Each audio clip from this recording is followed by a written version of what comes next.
सलाम दक्कन में हम बात करते हैं तमाम जुनूबी रियासतों की खबरों की। पार्लियामेंट का सरमाई इजलास 18 नवंबर से शुरू होकर 13 दिसंबर तक चलेगा। पार्लियामानी उमूर के वजीर प्रहलाद जोशी ने अपोजिशन जमात से कामयाब करने की अपील की है और जोशी ने पिछले इजलास का हवाला देते हुए कहा है कि उम्मीद है कि बचे हुए 4 बिल पास होंगे, साथ ही कुछ नए बिल पर भी गौर किया जा सकता है। वहीं अपोजिशन जमातें कश्मीर में हिरासत में रखे गए अहम लीडरान और मईशत की सुस्ती जैसे मुद्दों को उठाकर सरकार को घेरने की कोशिश करेगी। वाज़ेह रहे कि गुज़श्ता साल सरमाई इजलास 21 नवंबर को शुरू हुआ था और जनवरी के पहले हफ्ते तक चला था। कांग्रेस सदर सोनिया गांधी पी चिदम्बरम के बाद party leader DK Shiv Kumar से भी तिहाड़ जेल जाकर मुलाकात करती नजर आई, जहां पर हरियाणा में पार्टी को बेहतर परफॉर्मेंस की खबरों के बीच वो तिहाड़ पहुंची। उनके साथ party leader Ambika Soni, general secretary Venugopal Rao, DK Suresh समेत कई लीडर जेल पहुंचे थे। इस मौके पर डीके सुरेश ने कार्रवाई को सियासी बताते हुए मरकजी हुकूमत पर एजेंसियों के गलत इस्तेमाल का इल्जाम लगाया। कर्नाटक के साबिक वजीर शिव कुमार को ईडी ने मनी लॉन्ड्रिंग के मामले में 3 सितंबर को गिरफ्तार किया था। दिल्ली की राउज एवेन्यू कोर्ट ने 15 अक्टूबर को उन्हें अदालत ने 25 अक्टूबर तक तहवील में भेज दिया।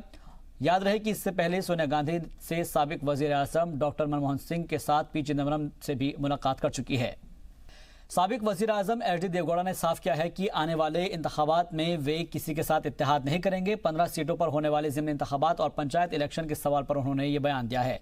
उन्होंने सभी सीटों पर उम्मीदवार उतारने का ऐलान किया है। इस मौके पर येदियुरप्पा हुकूमत को निशाने पर लेते हुए उन्हें अवाम मुखालिफ करार दिया। वाज़ेह है कि कर्नाटक में 5 दिसंबर को 15 सीटों पर बाई इलेक्शन होने हैं, जबकि कुछ पंचायत और बल्दियाती सीटों पर भी वोट डाले जाएंगे। और वहीं इस मौके पर साबिक पीएम ने सैलाब मुतासिरों के साथ लापरवाही का इल्जाम भी लगाया। सैलाब से बेहाल कर्नाटक में 75 दिनों बाद भी मुतासिरों को राहत मिलने की वजह से जो राहत मिलनी चाहिए थी उससे नाराज कांग्रेस मुजाहरे पर उतर आई है और यूथ विंग की जानिब से मुनाकिद मुजाहरे में कई बड़े लीडरान शामिल हुए। इस मौके पर वजीर खजाना निर्मला सीतारमण की मुखालिफत का ऐलान किया गया।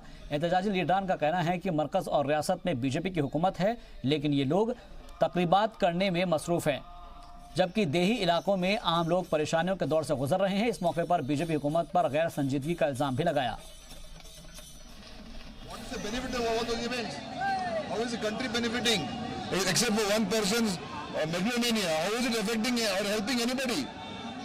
So that is the reason why Youth Congress is doing this massive protest. A lot of youths are here, and it's a question of our future, question of our country's future, and which what we are saying. Let us discuss real issues, solve people's problems, don't divert. So one quick question, sir. Mr. Appachu Ranjan of Kodugu has written a letter saying he wants to scrap from all taxes. I know all these things. Mr. Appachu Ranjan should concentrate on Kodugu's problems, especially it's a flood-affected region. Instead of again talking, is he an historian? Is he an academician? They only want to raise these issues so that the debate should be on this, not on what are the problems people are facing. Is it such a serious issue? And these will be tackled by academic historians. You can't have history written to suit your own ideology and to divide society. The achievements of Tipu Sultan is well known. So let us not even start a debate on that now when we are facing numerous other crises. यहाँ जो flood relief का पैसा अभी तक नहीं दे पा रहा है इन लोग ने, फाइनेंस मिनिस्टर यही से राज्यसभा मेंबर है, कर्नाटका का लोग को धोखा देने का काम किया है। और यहाँ स्टेट में भी बीजेपी सरकार है, सेंट्रल में भी बीजेपी सरकार है। 75 डेज हुआ, आज तक पैसा रिलीज नहीं कर पा रहे हैं। ये गुंगे बेरे निकम में सरकार को हुकार के फेंकने का काम हम लोग करने का काम कर रहा है, इसको जगाने का काम हम कर रहा है। दोबारा निर्मला सीतारमण कर्नाटका आए तो उनको बहिष्कार करने का काम हम करेंगे, जो तो कर्नाटका के लोग के साथ धोखा देने का काम किया है। और येडियुरप्पा का सरकार उन लोग ने भी यहाँ कर्नाटका लोग के लिए साथ नहीं दे पा रहा है इन लोग ने।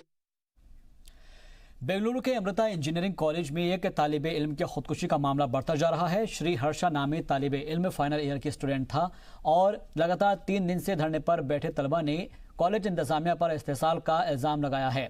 तलबा का कहना है कि कॉलेज ने श्री को सस्पेंड करने की धमकी दी थी, जिसके बाद सदमे में आए श्री ने कॉलेज की 7वीं मंजिल से कूदकर खुदकुशी कर ली। इस मामले में पुलिस ने प्रिंसिपल और कॉलेज इंतजामिया के खिलाफ मुकदमा दर्ज कर लिया है।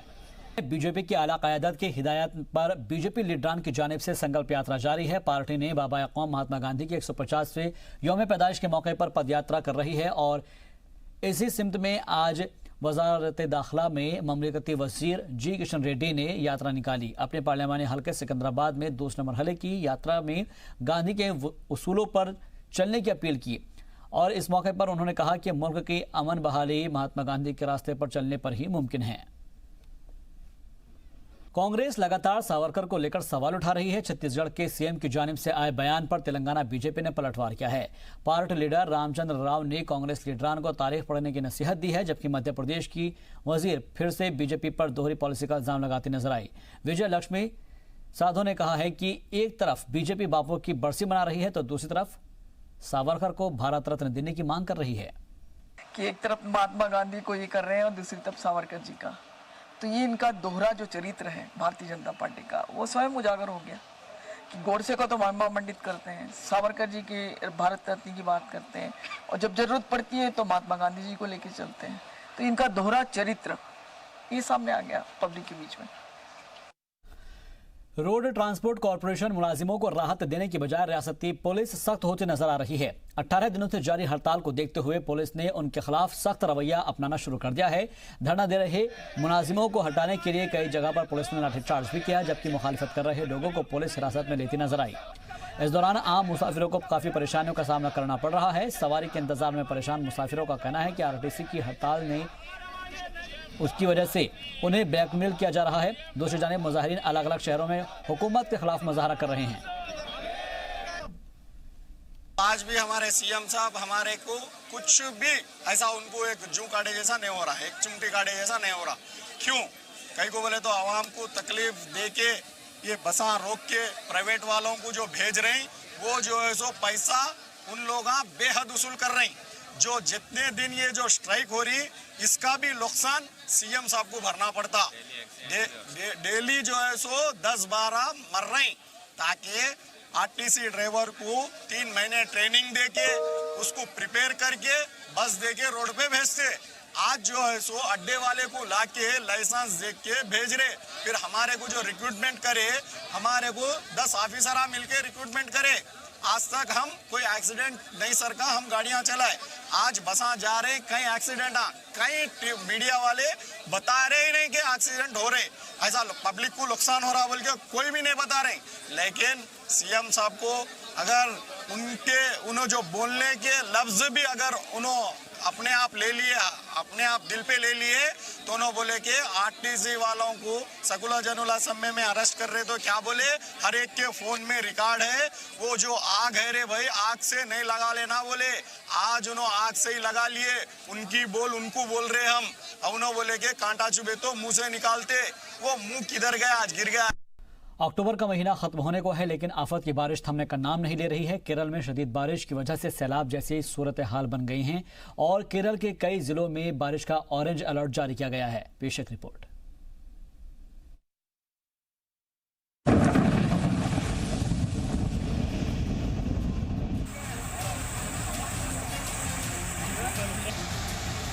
केरल, कर्नाटक और तमिलनाडु के कई इलाकों में भारी बारिश ने एक बार फिर से सैलाब जैसे हालात बना दिए हैं। भारी बारिश की वजह से कई नदियां तुगयानी पर हैं।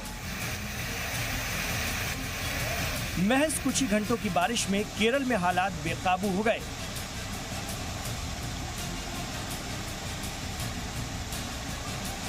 कोच्चि में लोग पानी भरने से फंसे तो गाड़ियां पानी में खिलौने की तरह तैरती हुई नजर आईं। सड़कों पर बहता ये समंदर घरों में घुसा तो लोग सहम उठे।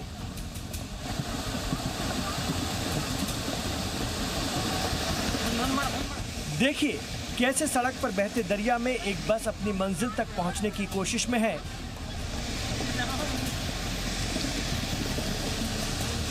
और बस में सवार लोगों की जान मुश्किल में है।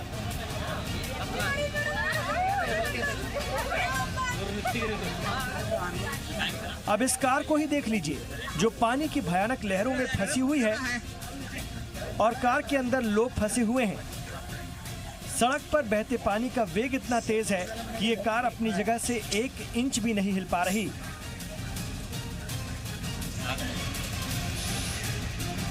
तो दूसरी तरफ आफत की इस बारिश ने शहरों की सूरत बिगाड़ कर रख दी है। केरल के अलावा कर्नाटक और तमिलनाडु में भी भारी बारिश की वजह से तबाही मची हुई है।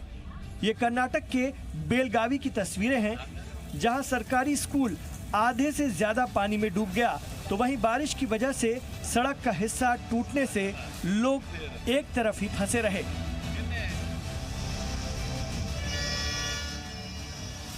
भारी बारिश से कर्नाटक के कई जिलों में पानी की तबाही जारी है। हुबली में घरों से लेकर स्कूलों और दुकानों से लेकर बैंकों और दूसरी सरकारी बिल्डिंग में पानी ने सर्जिकल स्ट्राइक कर दी है। देखिए, ये तस्वीरें धारवाड़ जिले की हैं, जहां टोल नाके पर बाढ़ जैसे हालात बन गए। सड़कें पानी में डूबी हुई हैं, जिस वजह से बसों और गाड़ियों की रफ्तार पर ब्रेक लग गया। आसमानी आफत को देखते हुए केरल के कई जिलों में बारिश का रेड और ऑरेंज अलर्ट जारी किया गया है। अगले 5 दिनों में केरल, कर्नाटक, तमिलनाडु और लक्षद्वीप में भी बारिश होने का खदशा है, जिसको लेकर महकमा मौसमियात की जानिब से पहले ही अलर्ट जारी कर दिया गया है। इसके साथ ही माहीगीरों को भी समंदर में न जाने की सलाह दी गई है। ब्यूरो रिपोर्ट, जी मीडिया। और सलाम दक्कन में बस इतना ही।